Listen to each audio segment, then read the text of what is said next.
আসসালামু আলাইকুম এভরিওয়ান, আশা করি সবাই ভালো আছেন। তো এই কাঁচা আমগুলা দিয়ে এখন আমি জেলি বানাবো। তার জন্য আগে আমি খোসাগুলো ছাড়িয়ে নিচ্ছি হালকা করে, কারণ খোসাতেই ভালো ঘ্রাণ। তারপর এগুলো আমি কুচি কুচি করে নিব। আর এখানে আমি একটু বেশি পরিমাণের পানি দিয়ে দিছি। পানিটা একটু কম দেওয়া দরকার ছিল, তো একটু পানি দিয়ে এটা ভালো মতো জাল করে নিব। তাহলে এই আমের সব রস ঘ্রাণ এই পানিতে চলে যাবে। আর আমরা বাঙালি, আমরা এই আঠিগুলোকে ফেলে দিব? এগুলাও মশলা দিয়ে খেয়ে ফেলবো।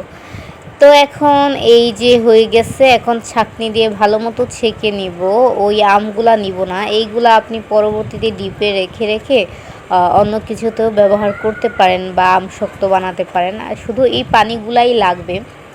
আর আপনারা কারা কারা এমন ট্রাই করছেন বা এরকম করে বানাইছেন অবশ্যই কমেন্টে জানাবেন। লাইক ফলো তো করবেনই, পাশেই থাকবেন আশা করি।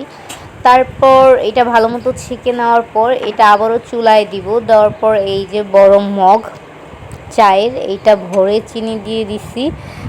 আর পানিটা একটু বেশি হয়ে যাওয়ায় আপনারা চেষ্টা করবেন যতটুকু পানি ততটুকু চিনি দেওয়ার।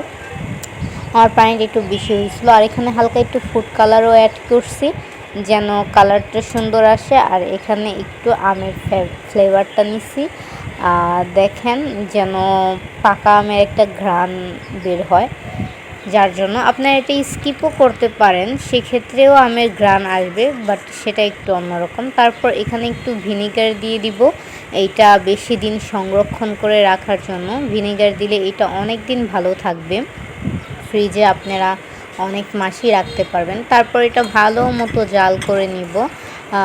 আর এটা শুকাতে আমার অনেক দেরি হয়েছিল, দেখেন আমি চেক করতেছি। এটা যখন এই কি বলে বাটিতে ঢালার পর যখন গড়ায় গড়ায় পড়বে না, তখনই ভাববো এটা হয়ে গেছে। তো এটা অনেকই শুকাইছে, দেখেন অনেকখানি শুকায় গেছে।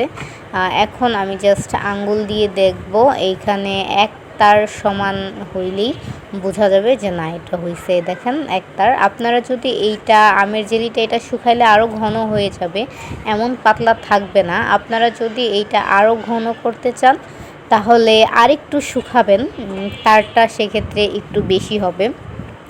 তারপরে এই তো দেখেন ফ্রিজে রেখে দিছি। এই যে আমার আমের জেলি, একদম দোকানের মতো টেস্ট, একদমই কোনো তফাৎ নাই।